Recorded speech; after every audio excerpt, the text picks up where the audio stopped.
Tuwe kuza imbere y'ubwiza bwawe kuri uyu muhingamo tugukengurukira ko abanye natwe kuva mu gatondo gushika muri aya masaha, izina ryawe nirihimbazwe. None data, kugira twongere gukurikira ibindi vyigwa bitirikanijwe kuri uyu munsi, turasabye kugira ngo ube muri twebwe ubane natwe, abarimu bo ku mpande zose, abari wewe bakorera ibihwanye no kugomba.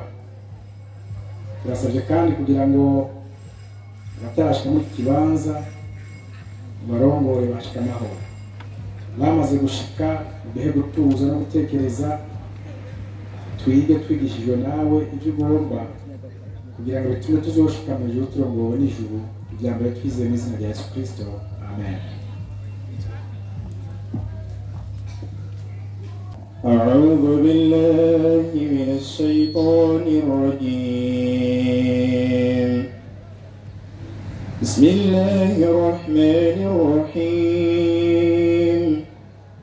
إذا جاء نصر الله والفتح ورأيت الناس يدخلون في دين الله أفواجا فسبح بحمد ربك واستغفر إنه كان توابا. صدق الله العظيم. Mayibyo tutarandiriye ikaduhe umwarimu wacu Idrisa dutangure ibikorwa nyezina byadushikanye ngaha cyabure bigiye kutumaza iminsi 4 turi mwiki gikorwa, turi muri iki kibanza cyo mu ntara yacu nziza cy'Ibitoke. Assalamu alaikum wa rahmatullahi wa barakatuh. Wa alaikum assalam wa rahmatullahi wa barakatuh. Kuba Kristo bahora ibana bane namwe, reka tubanze gushimire uwo bahora ibana rugira byose Allah subhanahu wa ta'ala. Amahoro n'imigisha cyororokere ku mwiza w'ibiremwa, intumwa nziza, umwarimu mwiza, ikitegerezo cacu, umukunzi wacu, umumenyi wacu, umwarimu wacu, intumwa y'Imana Muhammadi sallallahu alayhi wa sallam, hamwe n'abasangirangendo biwe, abagendanye nawe, hamwe n'abayisilamu bose tuzokuba tumukurikira baza kumusi Wimperuka. Usaba uhoraho Allah ko tukomeza muri abarahuma. Amin. Amin ya Rabb. Ego, ikigo cy'uno munsi ni ikigo kivuga kiti kuba Kristo bemera ko Yesu ari Imana n'abayisilamu batemera ko Yesu ari Imana, mw'iyi migwi ibiri ni bande bazoronka ibihano bikomeye ku munsi w'Imperuka. Ahari ibintu bibiri, haro kwemera Yesu ko ari iki? Ari Imana, no kubihakana ko ari iki? Ari Imana. N'impembo kila muntu wese azogira gute? Azohabwa. Ndahera kuri Yesu. Mbe Yesu, twebwe abayisilamu turakwemera kuri Imana cyangwa tuvyemera? Twebwe dukoresha imvugo Yesu yivugiye kweli, kugira ngo mwarimu nawe aza kuza aca akoresha imvugo nyene ya Yesu. Nyimba Yesu avuze ukuri, bize kumvikana ko abayisilamu aribo batabitahuye, tuzoja mu muriro cyangwa tukahabwa ibihano, cyangwa bitahurika ko abakristo aribo bari mu kuri kubera bavuze ko Yesu ari iki? Ari Imana. Ari Imana. Ndahera kwa Yesu nyene kweli. Yesu yivugira, sinyere umuntu amuvugira. Oya. Yesu avuga ngo iki? Mariko 12:8. Mariko 12:28 muri Bibiliya yera. Ego, hazumwe mu banyabwenge b'ivyanditswe. Uhaje umuntu mu banyabwenge b'ivyanditswe yumva babazanya, yumva abantu batanguye kubazanya kunyira abayisilamu tuko turabaza ba Adventiste, amenya ko abishuye neza kugira ngo tumenye watanze inyishu nziza ninde. Aramubaza ati bwiriza imbere muri yose nirihe? Yaje kwa Yesu, nimba duhagaze hano dukeneye kumenya ibwirizwa rikuru twubahiriza. Nabo baca barabaza Yesu bati ibwirizwa rikuru nirihe? Yesu aramwishura ati imbere niri, ati ibwirizwa ry'imbere niri, ngo nimwumve yemwe Abisirayeli, ati nimwumve yemwe Abisirayeli, uhoraho Imana yacu. Yesu ati uhoraho Imana yacu niwe uhoraho wenyene. Ikibazo sasa cyewe umwisilamu cyangira ubwoba, numvise umuntu aje ngo Yesu ni Imana bintera n'ubwoba. Yesu avuga ati uhoraho Imana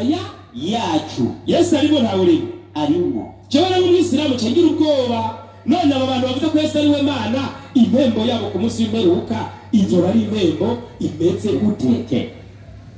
Aya majambo ya Yesu n'amajambo twemera kandi n'amajambo y'ukuri kubera ubwirizwa rya mbere rivuga ngo iki kuva ya 21 mu gitabo cyo kuvayo inyandiko igira iti yego Uhoraho avuga amajambo yose ati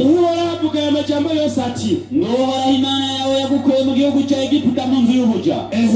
ntukagire izindi mana umbangikanya. banzugezaho iryo ribwirizwa rya kangahe? Ya mbere ntukagire izindi mana ugira gute umbangikanya. wihendutse hano umwe ngo Yesu ngo Yesu ngo umwana w'Imana ngo rero n'Imana yitwa data uzoba ari mwagikanya Imana kubera iki mwarimu iki umuntu ari n'icabyara kweli ni muri Imana byari iki Imana ivyayo byari Imana umwe Yesu ngo umwana w'Imana ntimuzoba mugisenze y'Imana imwe muzoba muze kurengana ibwirizwa rya mbere mwabaye bakanye kweli kuko impene byari iki inka byari iki inka wewe wambwira ngo Imana yarabyaye mufise Imana zibiri ubundi by'ijuru mucema murandatu baronderere mu muriro muzoba bamaze kuva kwa doca mw'ijuru kweli muzoba mukiri kabisa si sawa nuko bimeze. aya majambo rero ya Yesu ko Uhoraho Imana yacu ari Uhoraho wenyene twebwe n'abayisilamu ca turaba none batandukanye n'aya majambo ku munsi w'imperuka bazoronka imera imeze gute? iyo mera ndayibaha kabisa nawe uze kutubwira Yesu ari Imana utubwire n'impera uzoha kweli siko bimeze mwarimu nuko bigenda. Jehovah atiya kuri Yesu saho gusa yagarukirije Yesu yasubiye avuga amajambo akomeye muri Yohana 14:24 Yohana 14:24 nyandiko igira iti ego utankunda jewe Yesu ati utankunda jewe Yesu yitondera amajambo yanjye. uwo muntu uzosanga atitondera amajambo yanjye jewe Yesu kandi ijambo mwumva kandi iri jambo mwumvise Yesu yavuze si ryanje. hari n'abumva ngo jambo ngo niwe Yesu atoya ibyo uzamara ko ngo jambo ibyo banze mu bireke si ryanje iryo jambo mwumva jewe Yesu si gwanje ariko ni data yatumye mbe Yesu. natwe abayisilamu twabwemera ko Yesu ari intumwa y'iki y'Imana. none ku munsi w'imperuka tuzohabwa ibihano cyangwa tuzoja mu byiza ndajayo kweli si sawa kabisa. nawe wemera ko Yesu ariwe jambo uze kumbwira yateye kudeta Imana nimba ariwe Mana nimba Yesu ariwe Mana habaye kude kuko arabyivugira ati iri jambo mwumva si ryanje ariko ni rya data yantumye nimba yakubise kudeta muce mutubwira 28 hanyene yego mwarumvise ko nabibabwiye nti Yesu asubiyemo aya majambo ati mwarumvise ko nabibabwiye ati ndagiye ariko zobagarukako iyo muba munkunda muba munezerejwe nuko ngiye kwa data kuko data ariwe Mana ari wanduta kubera iki yitwa data ntabwo yamuvyaye ntabwo yamuvyaye agira uza kurogota ngaha ni watwese Maraki 2:10 mbega twese ntidusangiye data mbega abantu bose ntidusangiye data. Imana yaturemye si imwe. Imana yaturemye ni imwe. Nimba yaturemye ni umuvyeyi wacu ariko yatuvyaye kuko yararemye iyaturemye ni imwe. upinze Bibiliya ucumbira aho yavyariye n'umugore yateye kuko bakanye baragwiriye mw'isi uzamba umuntu atanubwo bafise akahagura Mariya mbere na nyina w'Imana. Imana ivyagwa n'abagore ukibaza umuntu mu mutwe ubwenge ni sawa cyangwa habaye ibibazo aho gasuzuguro kararenze nyene kahaguruka nyene umutama uriho mbere na nyina w'Imana. Nyina w'Imana inna lillahi uburamu cyo amezi 9 ndiri mu ndayimo Imana iri mu ndayimo isi yatwagwa nande aha rero turabinyungu ku munsi w'imperuka aba bantu bazoba bariye kuri wa munsi w'imperuka. Twebwe abayisilamu tuca dufatanya amajambo ari muri Bibiliya kweli tugaca dusoma Qur'ani rero y'umwimerere kabisa tugaca turaba muri Qur'ani na Qur'ani nawe abatugaya amajambo bobo bimeze bite kuva 20 umurongo wa mbere havuze ati ntukagire izindi mana umbangikanya ariko abantu bose bari Imana data ni Imana y'umwana tigiye gukura Mungu pembe Mungu kadoko ngo Imana mutima mwerana abantu bakabiririmba namwe ngo haleluya amen nta nubwo batugira tugaca twitega ijuru ry'Imana nico gituma ni bande bazoronka ibihano hagati y'abayisilamu n'abaki n'abakristo si sawa kweli. reka rero tubaze Qur'an mbe Qur'ani nawe uvuga iki ko aba bantu bemeje ko Yesu ari umwana w'iki w'Imana bakongera bakemeza ko ari Imana 18 Qur'an uhere kabiri Qur'ani 18 aya ya kabiri nasema Bismillahirrahmanirrahim. Kiratomoye igitabo cya Qur'an n'amakengari kugira ngo kigabishe iki gitabo ngo cyaje kugabisha ku bihano bibabaza bikomoka kuri we bikomoka ku Imana kandi inkuru nziza kandi igitabo cyaje guha inkuru nziza abemera bamwe bakora ibyiza babandi bakora ibyiza uko bazoronka impembo nziza uko kuri wa munsi bazoronka impembo nziza bayibemo ubuzima budahera tugutu mu buzima budahera kinaburira bamwe bavuga bati Allah iki gitabo cyaje no kuburira babandi bavuga yuko Imana rugira byose Allah afise umwana babyumvise nta bumenyi babifitiye iryo jambo ibyo rero byo ko Imana ibyara ngo nta bumenyi mufise eka no kubakurambere babo no kuri basokuru banyu bapfuye bahetse ni kijambo kibi icyo kijambo kirasesema gisohoka mu minwa yabo icyo kijambo kirasesema gikubara mu minwa yanyu gisesema Imana nta kindi bavuga atari kinyoma icyo rero cyo mu Imana ifise umwana ni ikinyoma nicyo bituma babikora bose imwembo yabo niye final jahannam kuko Imana irizi no kirasesema sinoma kukivuga yokorerwa ku munsi w'imperuka wapi komeza harabandanya marimo tubandanye izi aya none wiyahure kubera abo twebwe rero mwabandanya mubyemera twebwe tuza kwiyahura turababwira gusa hama twitahire muhira cyangwa turunuzwe nuko batemeye iyi Qur'an mu by'ukuri twebwe ibiri ku isi twanigize igisharizo cyayo ibiri bwa ku isi n'ibihenda abantu nturabe ngo bisamazo meza ngo uramerewe neza ngo ubuzima ni bwiza niba atahura ukuri fata ukuri kugira ngo tubagerageze ibi byose nibigerageza Imana dushiriye ngaha ku isi hamenyekane muri bo ufise ibikorwa vyiza kugira ngo ibikorwa vyiza byawe uzubihembe ngo ntibitse bihombe kubera kuvuga ko Imana ibise umwana gusumba abandi niko bimeze mu by'ukuri ni twebwe tuzogira ibiriko byose ku isi nk'isi yahuye n'uruzuba banzugezaho kwanza aha ni kuri babandi bavuga ngo Imana ifise iki umwana tubwira abayisilamu ngaho turimwe oya kuko abavuga ibyo n'ikijya kugisesema iki Imana baca bongera ngo na Yesu ni Imana si sawa nuko babivuga siko bavuga mbega abantu bemera ko Yesu ari Imana nabo ku munsi w'imperuka bizoba bimeze gute Qur'an 3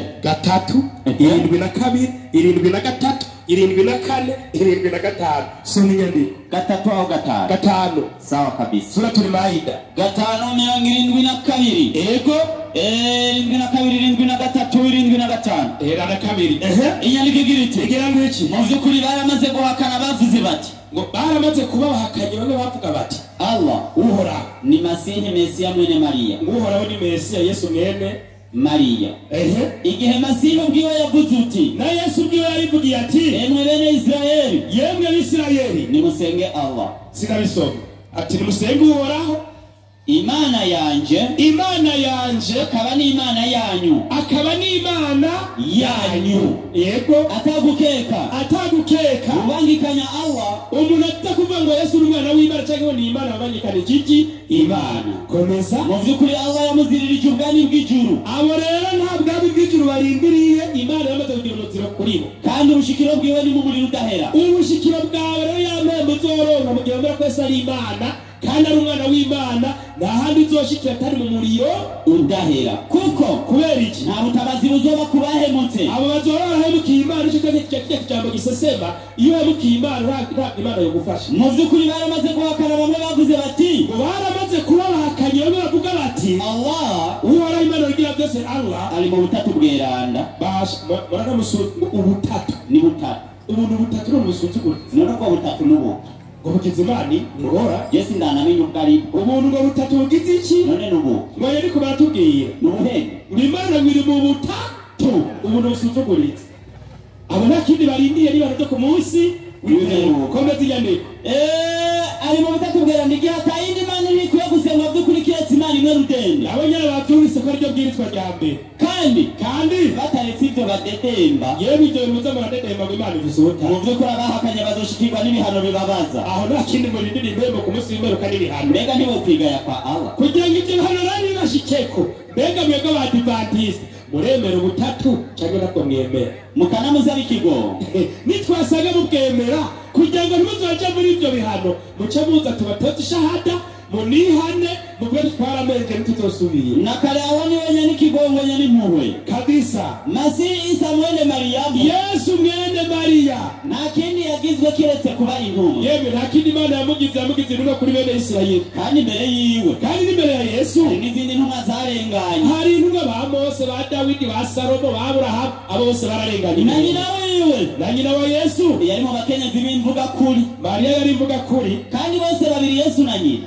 bahora bafungura nk'uko ibindi birema bifungura ingorane ibanijya nabo kungene tubasigurira amajambo yacu urabona amajambo twe turababwira maze urabona ukungene bayirenga ahantu mudagucinya mutago kata makuru simusoma ibitari vuga uti babwira icyo tubabwira ngo iki mbega muratakambira ibitari awa ego mujye utakambira Yesu yogo ko umuntu abagiye gusenga uko kujya shoje ataco byobabwira kibi canke ciza Yesu ntacyo nazoguha icyo ritanga Imana kandi aba ni wenyene kumvanye n'ubumenyi kabisa vuga uti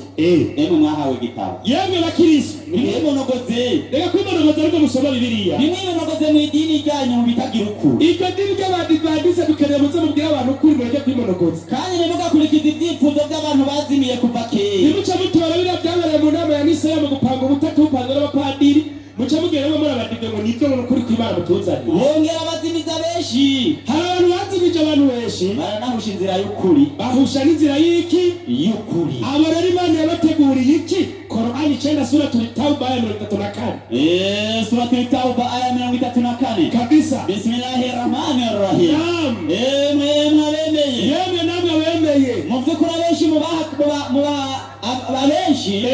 abenshi muri bakamenye b'abayahudi n'abiherera hariho n'abagenda bakiherera hariya mu vyumba vy'amasengesho n'abanaswara n'abakirisa aribo baba badive turi kumwe hano bararya ubutunzi bw'abantu mu binyoma ngo abo gusanga ngo hariya barya ubutunzi bw'abantu mu binyoma banazitirira abantu inzira y'Imana abantu bakanazitirira abantu inzira y'Imana kandi bayumvise kandi abegeranye inzahabu n'ibijumbu ahosha ntibabatange mu nzira y'Imana ego ni ubaye inkuru y'ibihano bibabaza icyo murindiriye rero mwebwe mwamigwi y'Abayahudi abakirisu n'ababandi biherera icyo murindiriye n'ibihano bigira gute bibabaza we ntutozi igira 10 uzi muri mukuru banze ubwira abantu ukura mu matozi igira 10 umunsi ibyo bintu byabo bizoshirwa mu muriro umunsi ibyo bintu byanyu byose bizoshirwa mu muriro wa jahannam bikabaturira mu maso no mu mbavu zabo no mu mbavu hanyu no mu migongo yanyu ibi nivyo mwegeranirije ugira ibyo murindiriye mwegeranirije imishaha yanyu ibi rero nivyo nakubwiye abantu bwo kwesa ari Imana ibi nivyo murindiriye nimuhonje rero uhonje rero muzohonja mwumvirize n'ingene bimeze ivyo mwagunze abanyu kw'isi nivyo mwegeranya igeretsaho bwarimo sindaza ikigo kiraryoshye cyane kweli abemera ko Yesu ari Imana n'abatemera ko Yesu ari Imana ni bande bafise ibihano ku munsi w'imperuka ibihano baze gusoma bavyumvise ujya n'ifungurwa muzogenda za kuziba ego ni rasiyo yanyu umuriro ndababwiye tumuzobwira ibizo bimeze gutya n'amazi muzona n'ikirago muzoryama ko nta muzicara ndabaha kabisa kubera bizombabaza abantu nk'aba bagerageje kurondera iby'Imana bagiye mu muriro urabona amahera mwakoresheje mwibiri urazi gutanga abantu nyirugaca ukorera bose birababaje urazi rero birababaje jewe bizombabaza ibintu kubera urukundo kweli nta kwamurorera oya nkeneye ko imishaha yanyu ko kikazojaye mwijuru ndabira sura turizuma aya y'icuru aya ya 10 Bere kuri aya ya 10 yarotsa bismillahirrahmanirrahim kwizina ry'Imana yari babasinye n'impuhwe vuguti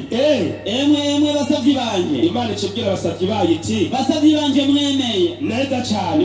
nimutinye umuremyi wanyu icambere twese dutinye umuremyi wacu abakora ibyiza muri iyi si abantu bose tuhimirize gukora ibyiza mu isi bazoronka impembo nziza icyo tuzohabwa n'impera nziza gukora ibyo tukemera n'Imana y'ukuri kandi si ya Allah kandi si uhoraho Allah iragutse ni nini ya cyane mu byukuri ego abihangana baba bagira subira bakihangana n'ubusaba bagutoteza ngo uri kwa shetani gusenga amadayimoni gusenga amajini uzi gusenga uhoraho Imana rugira byose bazokuzurizwa impembo zabo mwebwe nakindi murindire ko kuzohabwa impembo zanyu nziza batarinze guharurirwa guharurirwa Imana ati nimwironkere vuga uti babwire rero mu by'ukuri jewe nategetswe gusenga Allah twebwe abayisilamu dutegetse gusenga Imana imwe rudende si gusenga nde si gusenga Yesu kuko usenze Yesu nta mpera uzoroha nongere namukorere ibimushimisha wenyene mukorere ibishimisha uhoraho Imana rugira mu gutyorora idini ryiwe yego ntamubangikanije nta kubangikanya Imana uri umwisilamu ngo hari Imana data Imana mwana n'Imana mutima kandi nategetswe kuba imboneza yego mu bayisilamu kabisa nyarutsa vuga uti mu by'ukuri jewe mu by'ukuri jewe yego ndatinya kugarariza umuremyi wanje yego kubera ibihano byo ku munsi uhambaye ni ku munsi uhambaye tuzoronka ibihano abantu muzoba bwasenze Imana zitari vuga uti babwire rero ala wenyene uhoraho Imana niwe bimushimisha mu gucorora idini ryiwe niwe dukwiye gukorera wenyene nta gukorera Yesu ntamubangikanije yego nimutakambire ibyo mushaka yego mu gishingo ca Allah gezaho kwanga takambira ibyo mwumva mushaka muryoherererwa mugabo mumenye ko ku munsi w'imperuka muzoronka ngahe reka nayabaze Yesu si Matayo 15 umurongo w'indwi Matayo 15 umurongo w'indwi nibarize Yesu atoca baronka iki mwandyajyamo Yesu acavuga ati mwandyajyamo Yesaya yavuze neza ibyo yavugishwa n'Imana kuri mwe ataba banyubahisha iminwa yabo wowe wumva ku munwa ati n'izina rya Yesu haleluya ndagusenga Yesu Imana yawe ewe Yesu uri Imana nzima simwebwe uri mwiza sobiye niko nyarutsa banyubahisha iminwa yabo ariko imitima yabo iri kure yawe Yesu ati wapo bari kure yanje basengera ubusa iyo urose ubusa uca mu ijuru uja mu muriro uyicudubura 18 Luka 18 Luka 18 18 nyarutsa 18 naam inyandiko iragira iti igira ngo iki mwumvirize neza nyarutsa asigaye mu sekonda hagira hati umukuru w'isinagoga aramubaza ati hajyanye umukuru w'isinagoga kwa Yesu mwigisha mwiza nkora ikintu ndenda kubugingo budashira Yesu aramubaza ati nyitiriki mwiza abona ngo uri mwiza uri mwiza nta mwiza atari umwe Yesu ati nta mwiza atari umwe niwe Mana muzosubire ngo niwe mwiza Yesu nakazi kanyu salamu alaykum wa alaykum salam wa rahmatullahi wa barakatuh Islam takbir Allahu akbar raha murakoze cyane reka duhe munyekiti ku ruhande rw'Abadventiste wa Kristo haleluya ndakuzanira umwarimu yamenye Yesu wariwe amukwigisha Yesu ntawe womenya